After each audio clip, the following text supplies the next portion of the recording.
Get ready for it. Yeah, this is it.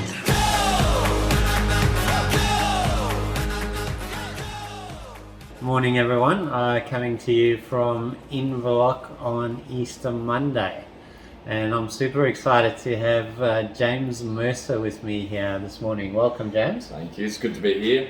I'm excited to talk. Yeah, so just a bit of an introduction to James. James, I think we met probably about 5 years ago when we became neighbours in Inverloch. Yeah. And I know it's 5 years because that's pretty much how long we've sort of been down here in this place in Inverloch. And I remember you were still at school, and I remember you playing a lot of tennis at the time. I don't think you were doing any running at that point. So tell us about how and why and when, I guess, you started running. Yeah, so playing tennis back then, I did the usual just 5k runs as hard as I could, twice, 3 times a week. So I wasn't a fan of running, it was more like torture. And I think I got into running properly, it was 2021. It was coming off COVID, like there was no team sports or tennis being played, so I think I was just really looking for something to keep me active, and I guess something to chase, I guess. So I signed up for a half marathon, and at the time, which seems silly now, it just seemed impossible to run 21Ks. Yeah.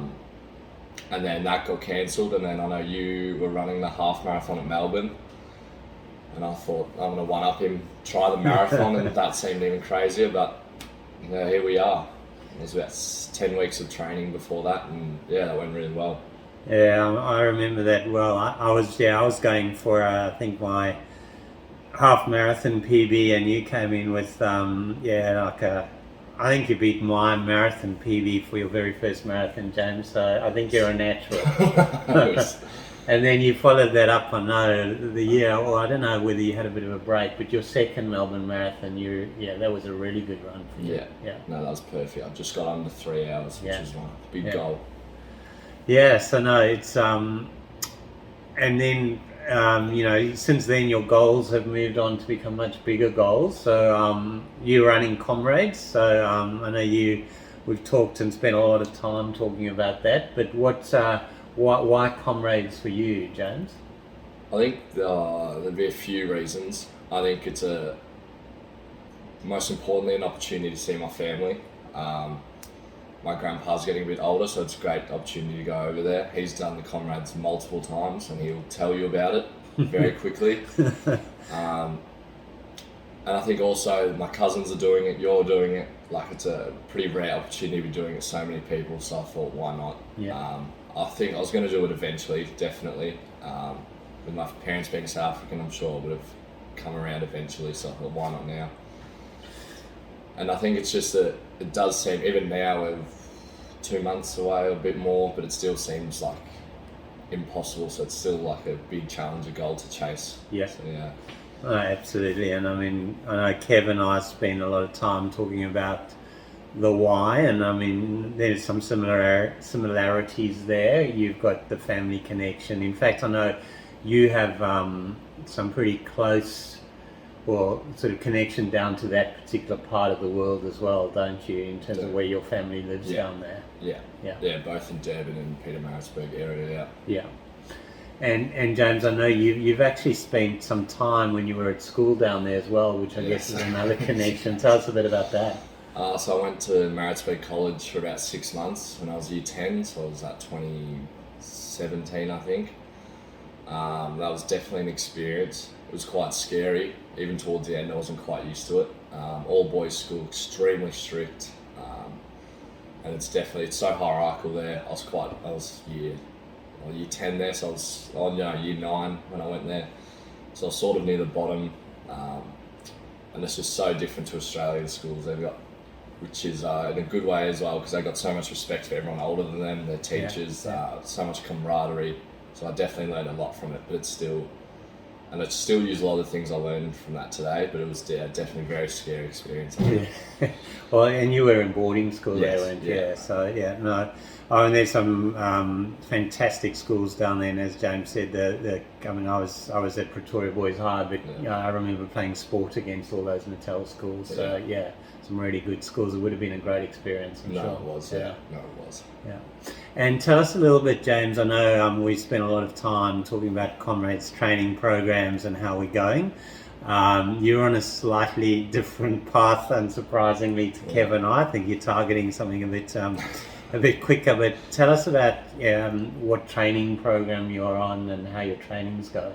Yeah. So I've got a coach for this. I've never had a coach before, but I've got a coach for this build up, and I'll use him afterwards as well because it's been great so far. My trainings, it's nothing special. I think the main philosophy is just sort of at least one session a week, the double long run, and then just easy, very easy in between. What I found having a coach as well, all the sessions have slowed down a lot, which is probably why I'm feeling so fresh and not injured. I know if I would be coaching myself right now, I would have been trying to hit, 140, 150 Ks a week, and I'd probably be very injured, sore, and just not happy. So that's sort of why I'm grateful I had a coach. I was aiming for a silver medal, so sub 7.5 hours, but sort of as we get closer and I'm learning more, I'm realising that might be a bit of a stretch, but I don't really want to limit myself, so I think on the day, I think I'll try sort of go out at that pace, see how I feel, and then if I'm not feeling it, then just slow down. I'm not too stressed about it, I don't think. Yeah, no, James and I had the pleasure of, I had the pleasure of James joining me on a 5-hour run on Saturday. You did the first 3 hours, I think, James, so thank you for that. And it was a slow pace because he had to run with me, but we were talking a little bit about these sort of aspirations that we set for ourselves in running Comrades around, James sort of in the back of his mind targeting a silver. I was always in the back of my mind targeting sub 9 hours Bull Rowan.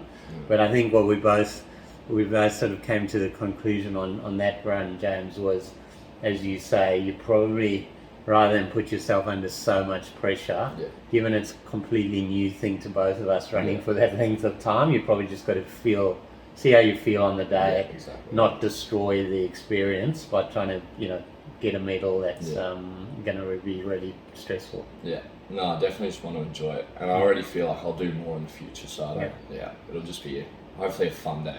Yeah. Well, that's where you and I probably differ a little bit. I'm not sure I'll be doing any in the future, James. But and the other thing I've been interested to watch you. I think most of your running, probably when you were training for Melbourne Marathon, etc., was more sort of road-based running. Yeah. You've been doing a lot more trail running, so tell us a bit about your sort of how you're finding that and why you're doing that, I guess. Yeah, so I'm just started out going on the trails purely just to find some hills. Living very close to CBD in Melbourne, there's obviously no hills there. But now I love going out to the trails. Like normally when I run the road, I've got music or podcasts on just to just fill your brain with something. When you're in the trails, it's just so beautiful. Your mind's always active, and it goes a lot quicker. And I feel like the elevation's definitely important for Comrades. Yeah. Obviously, it's very hilly, and I'm feeling so much stronger. I can remember my first hill run. I had to stop probably 20, 30 times. I just couldn't do it. My legs were so sore that my lungs, I felt so weak. Yeah. Whereas now, I sort of feel like I'm bouncing up the hills a bit more. And I think it's really good to mix it up.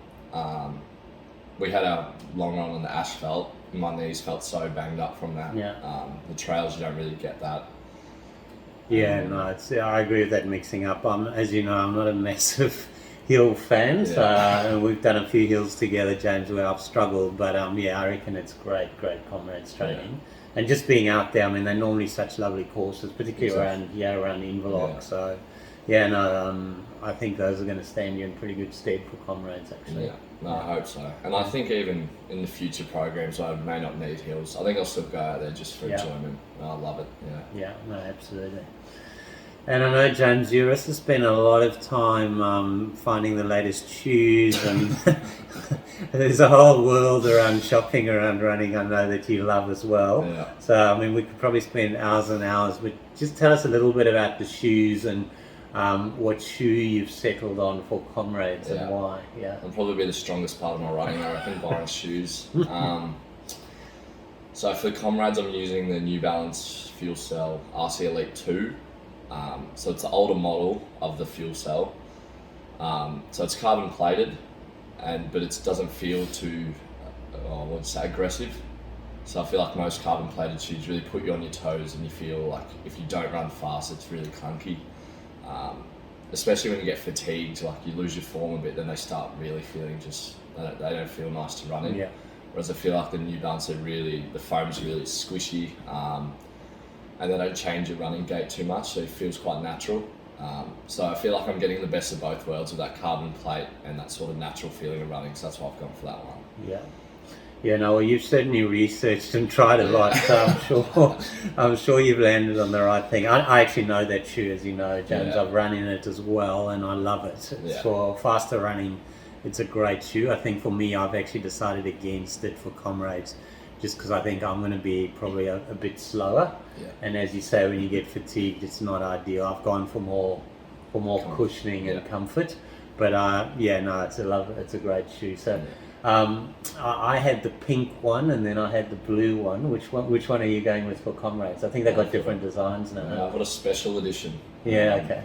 So it's a Stone Island collab. I'm not sure if you know that brand, but it's very trendy. Yeah, okay. I think I've seen a photo of it, James. It looked like a very nice shoe. Okay, and then I know, James, we've talked about many other things other than running, actually, over the sort of 5 years that I've known you. Yeah. So tell us a bit about outside of running, what sort of keeps you busy and what you're focused on. Yeah, so I'm at uni doing exactly what you did, Bachelor of Commerce, Finance, Accounting. Other than that, just working casually at the moment. Spend a lot of time just trying to read. And just usual things, Netflix, working, that keeps me busy at the moment. Yeah. Trying to read more, I don't know, things that'll help me learn, like sort of with self-development books and philosophy stuff at the moment. I'm struggling with that. So that's what I'm trying to get into a bit more at the moment, yeah.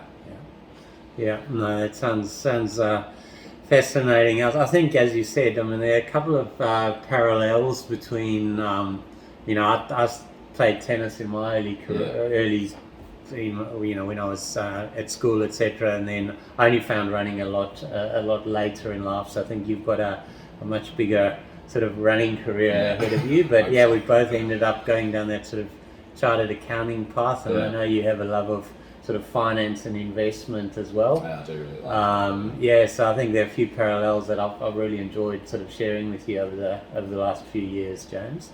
Yeah. Okay, well, why don't we finish up with a quote? You know how I love the quotes, James. I've asked you to produce one for the week. What's a special quote So to you? it's not special at all. It's very cliche, but I actually use it quite a bit. It's just, if life gives you lemons, make lemonade. And I don't think life's thrown me too many lemons. I do have it very easy, but I just always say, with work and stuff, sometimes I have to wake up like 4:35 a.m. I'm lying in bed going, what am I doing? And I always just tell myself, just make lemonade, just go for it. It's like, it just gets me up and about a bit. Yeah, no, that's great. And I watched you, James. Amazing. I mean, I think running sort of instills it. I think that's what we both like about running. It's that discipline that it gives you. But I've watched you, like even this weekend, to be honest.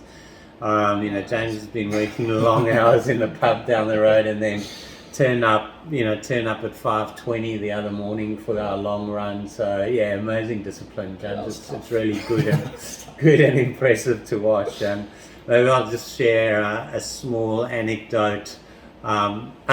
Really just because everyone's laughed at me about what I've said. I think. James, as I said, I spent a bit of time with James, talking about a range of things, mainly running, obviously, over the last few years. And I once said to my kids, are you guys jealous of the relationship that I have with James, that we spend so much time talking, etc.? And their response was, no, go for it, Dad. If we don't have to talk to you about running, we're only too happy. So I've really appreciated James, and it's been nice to share. I mean, obviously I've got a lot of older running mates, more my age, but it's great to share with someone who's so enthusiastic. And I have to say, I'm really looking forward to this sort of Comrades, the next journey, part of the journey with Comrades, and sharing that with you guys and your family down in South Africa as well. So. Should be exciting. I'm looking forward to the beer afterwards. Yeah, absolutely. Yeah. All right, well, thanks, James. I Thank appreciate it, and you're heading out for a run now, so I'll let you go. Thank you. It's been All good. right. Thanks. See you. All right, morning, guys. 5:30 in the morning in Inverloch. James, welcome, James. Not happy about it. James got back from work really late, and he's still here, so that's impressive. Anyway, I'm setting out on a 5 hour. James is going to accompany for hopefully at least 3 of those, Yeah. James. Anyway, it's windy outside, it's dark, but we're going to give it a go. Okay, see you guys. Alright, how's it going? Cruising. 20 k's under the belt. Alright, Feeling strong. yes, it's all in that shirt. Alright, thanks, Carl. Yeah, good luck.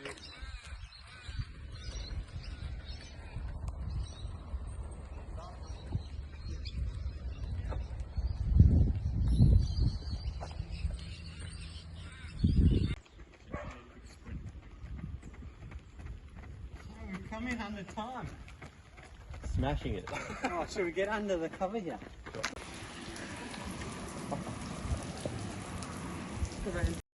How was it? Yeah, good. Yeah? This is hot time, 5 hours, 50 k's. Yeah. Feeling strong. Very windy. Oh, joking. It was a grind. Yeah. Grind at the end, but it was actually a really good run. Yeah, that's good. Yeah. Yeah, no, Nice to have a few seconds along the way. yeah. Awesome. Okay. This day is gonna be the greatest memory, making history. Let's go. You don't need no luck with that golden touch. Time to light it up. Let's go. Get ready for it.